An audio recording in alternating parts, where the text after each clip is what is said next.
हाँ, तो आज सीखने वाले हम लोग आवेश के बारे में। आवेश के बारे में। आवेश आवेश को हम लोग कहते हैं चार्ज। चार्ज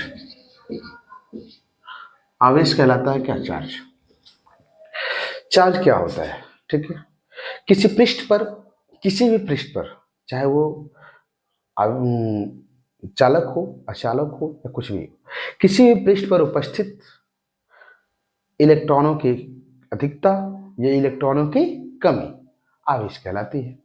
इलेक्ट्रॉनों की कमी अगर जो होती है, जैसे मान लीजिए इलेक्ट्रॉनों की कमी, इलेक्ट्रॉनों इलेक्ट्रॉनों की कमी, अगर किसी पृष्ठ पर इलेक्ट्रॉनों की कमी है तो वो धनावेश को रिप्रेजेंट करती है, धनावेश। और अगर किसी पृष्ठ पर इलेक्ट्रॉनों की अधिकता है, इलेक्ट्रॉनों की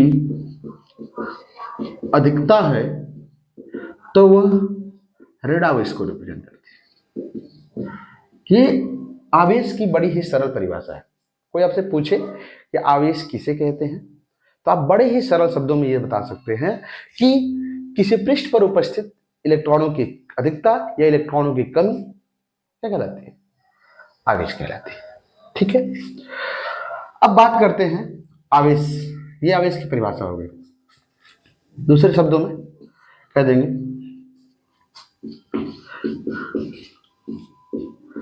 पृष्ठ पर इलेक्ट्रॉनों की अधिकता एवं इलेक्ट्रॉनों की कमी उस पृष्ठ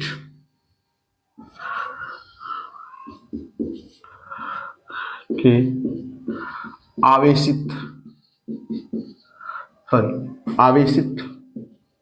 गुण को प्रदर्शित करता है, गुण को प्रदर्शित करता।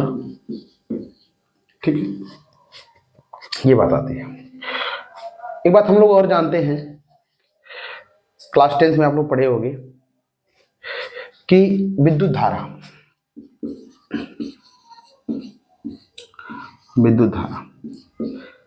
एक बात से हम समझ सकते हैं, जिस प्रकार नदी में जल के प्रवाह को जल धारा कहते हैं।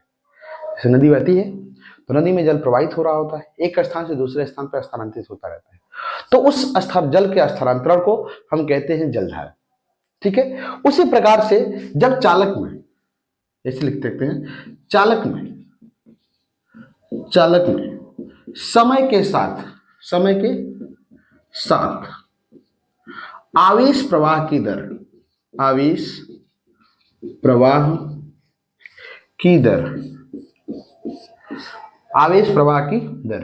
विद्युत धारा कहलाती है। विद्युत धारा कहलाती है। ठीक है, विद्युत धारा कहलाती है। चूंकि विद्युत धारा हम इसलिए समझा रहे हैं आपको कि अभी आवेश का मात्रक और विमा इन्हीं से हम प्राप्त करेंगे और प्राप्त करके आपको दिखाएंगे। ठीक है, विद्युत धारा, देखिए विद्युत धारा बराबर होता है आवेश बटे में समय। तो हम विद्युत धारा को I से प्रदर्शित करते हैं। I बराबर होता है Q अपान कितना, ठीक, आवेश को Q से प्रदर्शित करते हैं।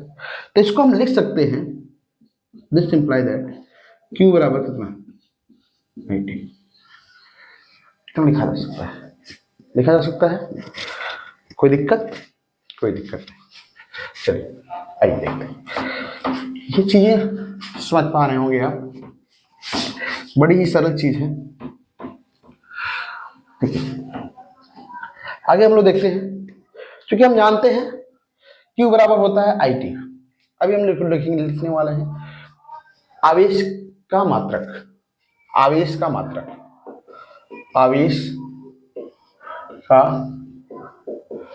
मात्रक। आवेश का मात्रक, आवेश का मात्रक क्या होता है? देखिए, क्योंकि आवेश का मात्रक जो होता है कूलाम होता है। कूलाम क्यों होता है? क्योंकि आवेश के बारे में, आवेश के आकर्षण तथा प्रतिकर्षण के बारे में कूलाम ने 1785 ईस्वी में अपना एक नियम दिया था। ठीक है, मैथमेटिकल कॉन्सेप्ट दिया था। अभी हम लोग आगे पढ़ेंगे कूलाम के नियम के अनुसार। तो इसलिए आवेश का मात्रक क्या कहलाता है? कूलाम कहलाता है। ये एसआई मात्रक होता है, एसआई यूनिट, एसआई मात्रक। एसआई का मतलब होता है international system, international system unit, अंतरराष्ट्रीय मात्रक। मतलब ऐसा मात्रक जो पूरे विश्व में क्या हो, व्याप्त हो। ठीक है, हम देखते हैं क्यू बराबर, सिंस चूंकि हम जानते हैं क्यू बराबर होता है कितना? I T. तो ये हो गया आवेश, आवेश का मात्रक, आवेश का मात्रक। विद्युत धारा का मात्रक होता है एम्पियर। आई की यूनिट होती है क्या? एम्पियर। टी की यूनिट होती है समय, सेकेंड। ठीक है, तो यहां पे होगा ampere, ampere second, ampere second. ये इसका मात्रक होता है। ये भी इसका एसआई मात्रक होता है। ठीक है, एसआई मात्रक, एसआई मात्रक ये दोनों होते हैं, कूलाम और एम्पियर सेकेंड। अब बात करते हैं इनके छोटे और बड़े मात्रकों की, आवेश के छोटे और बड़े मात्रकों की। तो आवेश का छोटा मात्रक जो होता है, आवेश, आवेश का छोटा मात्रक, छोटा मात्रक, आवेश का छोटा मात्रक फ्रैंकलिन कहा जाता है। क्या कहलाता है? Franklin, Franklin. एक फ्रैंकलिन बराबर होता है एक स्टैटिक कूलाम, स्टैटिक कूलाम। और एक स्टैटिक कूलाम को हम लिखते हैं 1 ESU, स्टैटिक्स यूनिट। ठीक है, क्योंकि ये छोटा मात्रक है, तो छोटा मात्रक होने के कारण हम इसका संबंध लिखते हैं 1 coulomb is equal to 3 into 10⁹ static coulomb, static coulomb.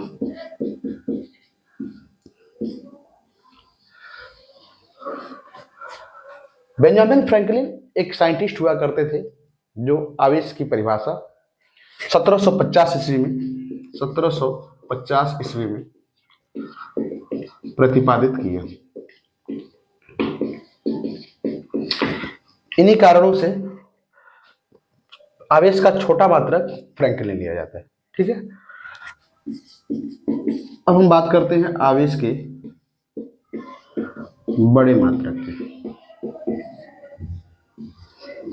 Large unit of, large unit of charge, large unit of charge, sorry, large unit of charge. एक व्यक्ति थे फैराडे, फैराडे ने आवेश के स्थिर के साथ साथ, स्थिर के साथ साथ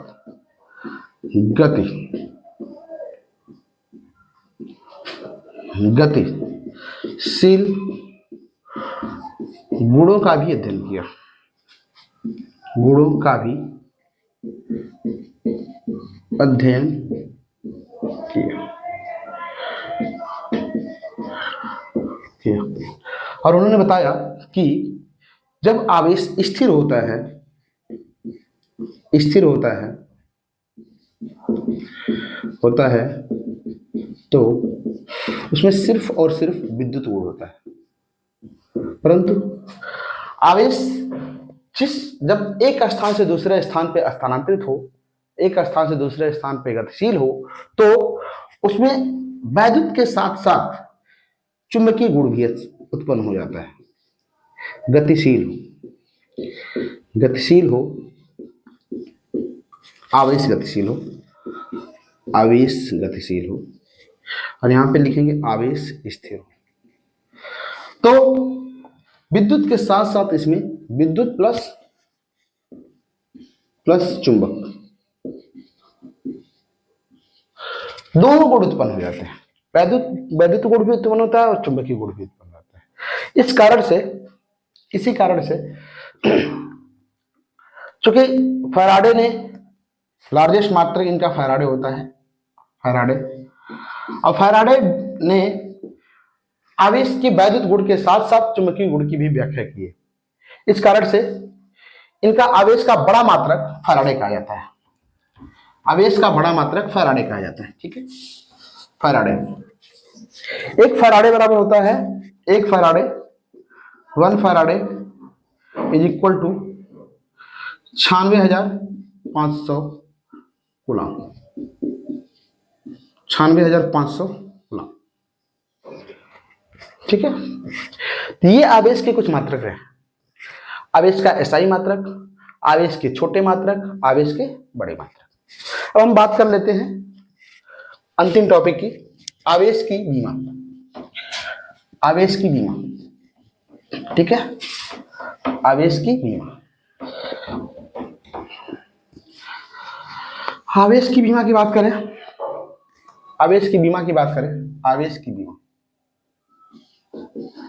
डायमेंशन ऑफ चार्ज। ठीक है, कहेंगे हम जानते हैं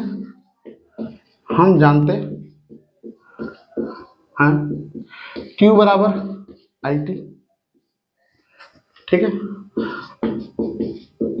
आवेश का मात्रक बराबर होगा, नहीं सॉरी, ऐसे छोड़ते हैं, दूसरे तरीके से। आवेश की बीमा बराबर विद्युत धारा की बीमा, धारा की बीमा गुणे समय की बीमा, समय की बीमा। आवेश की बीमा बराबर होगा, आवेश की बीमा बराबर हो जाएगा विद्युत धारा की बीमा A होता है, समय की बीमा T होती है। ठीक है, तो आवेश की बीमा हो जाती है ET। बीमा जो होती है, किसी भी राशि की जो बीमा होती है वो उसके मात्रक का ही एक स्टैंडर्ड रूप होती है। ये इसके मात्रक को भी रिप्रेजेंट करती है। जैसे हम जानते हैं A विद्युत धारा को रिप्रेजेंट कर रहा है, T जो है समय को रिप्रेजेंट, T से टाइम, A से एम्पियर। ठीक है, तो मूल राशियां 7 होती हैं और 7 की अलग अलग बीमाएं होती हैं, और जितनी भी क्वांटिटी होती है सारी की सारी इन मूल राशियों पर ही डिपेंड करती है। क्योंकि हमने एक वीडियो में बताया है कि मूल राशियां क्या होती हैं, आप उसको जाकर देख सकते हैं। ठीक है, तो आई होप आपको आवेश के बारे में पूरी जानकारी प्राप्त हुई होगी। अगर कोई चीज न समझ में आई हो तो आप कमेंट करके हमें बता सकते हैं। थैंक्स।